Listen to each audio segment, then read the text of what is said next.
It was a normal Thursday afternoon with the birds chirping and a cool breeze in the air that Ranger Smith was feeling through an open window in his office. He was just enjoying the breeze before the phone began to ring. He answered it to hear a woman complaining that her and her family were leaving after Yogi stole their picnic basket. She told him, "We're never coming back to this park until we do something about that stupid bear," before she hung up. Ranger Smith pursed his lips and closed his eyes before placing the phone back down to the receiver. He already had talked with Yogi about this before, several times, 3 to be exact. He angrily marched his way down to their cave before he caught them on their way back from their excursion, basket in hand. "Yogi, we've already had several talks about this," he said in a half-yell.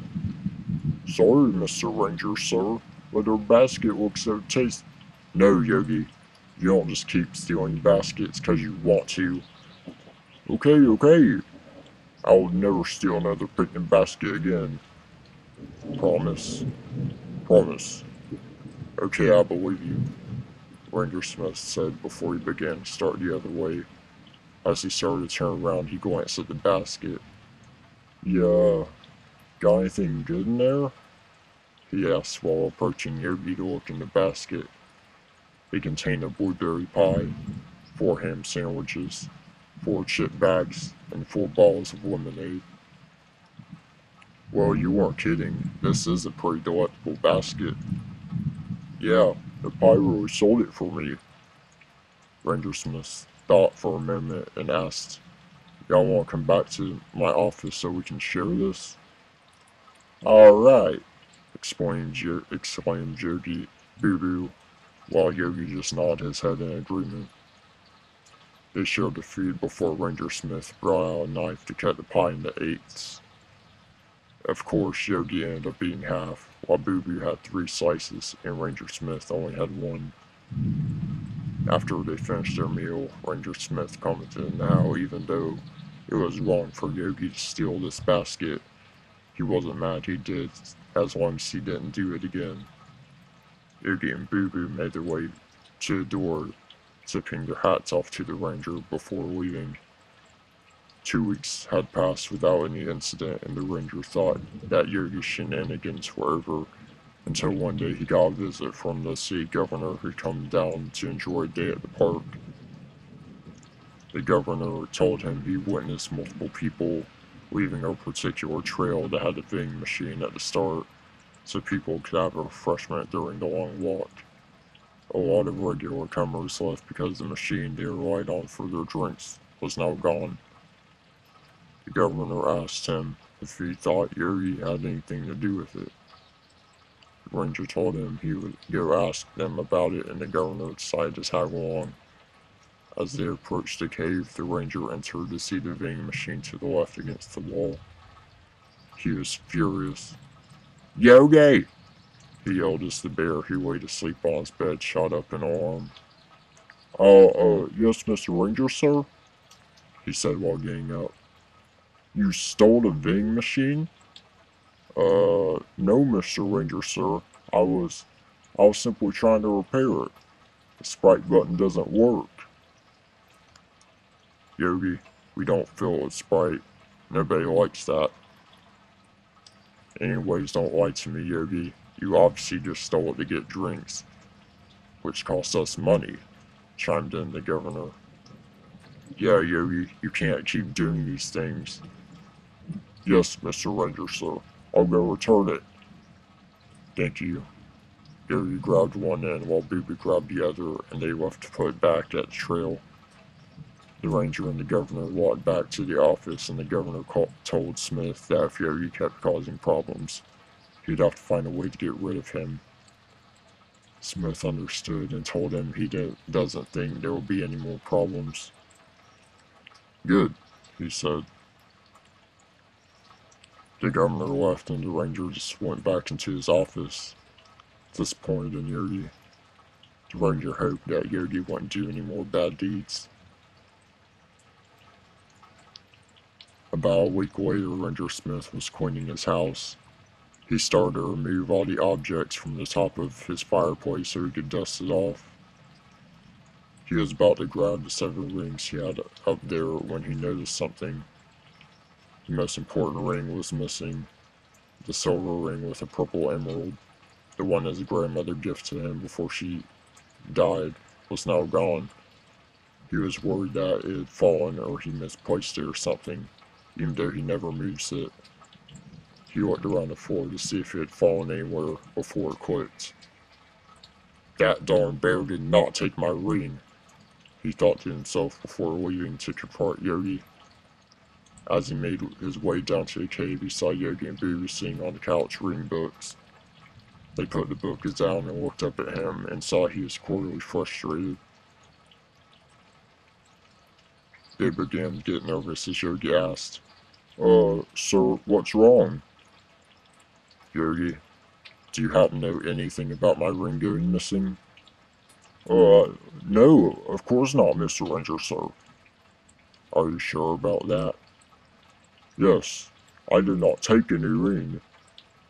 Yogi seemed serious enough, and there was no real evidence that he did in fact take it, so he just said, Okay, I believe you. Sorry, Yogi, he stated before returning home. He spent the rest of the day looking through the house to find the ring, but it was nowhere. After brushing his teeth, he was about to go to bed before he heard a knock at the door. He went to answer to see Boo Boo. Boo Boo wanted to come in and tell the ranger something. He let the small bear in and Boo Boo started explaining how Yogi lied. He admitted that Yogi did steal the ring and approached the couple picnicking.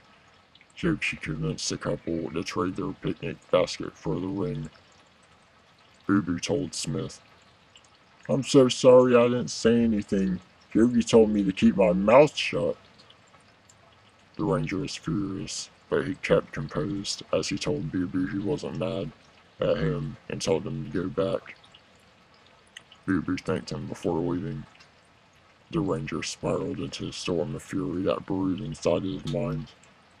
He stood there for a minute with his head thumping at the realization he just lost one of his most precious items. One that was gifted to him by his oh-so-sweet grandma.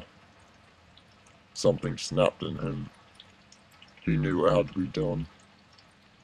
The next evening, he prepared a basket with a container of spaghetti and a bowl of water with a note saying, For Yogi, at the top. He made his way down to a cave where he dropped off the basket at the entrance before returning back to his office. Boo Boo and Yogi made their way back to the cave after Yogi had to go to a poor potty after having explosive diarrhea from a stomach bug. They saw the basket and took it and then placed it on the table and opened it. When Yogi saw it was for him, he told Boo Boo he could have it as he knew his stomach couldn't handle it. Boo Boo started consuming the spaghetti. As he was about 75% done with the bowl, he started feeling weird. His stomach started hurting badly before he felt sharp pain in the center of his brain. He fell to the floor holding his hands against his head while screaming. Yogi got up from the bed to see what was wrong. He saw Boo Boo on the floor and said, Boo Boo! Boo Boo! He started convulsing while foam frothed from his mouth and blood poured from his eyes. He kept convulsing for about a minute until he just went limp. Yogi sat there looking down at Boo Boo's corpse as tears started falling from his eyes. Boo Boo! Boo Boo, please! He yelled while shaking him to hopefully get some kind of reaction, which never came. Yogi got up and started pacing before scent hit him.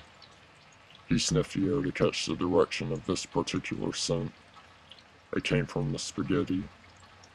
He put his nose over the spaghetti and kept sniffing to decipher what it was. He knew this scent.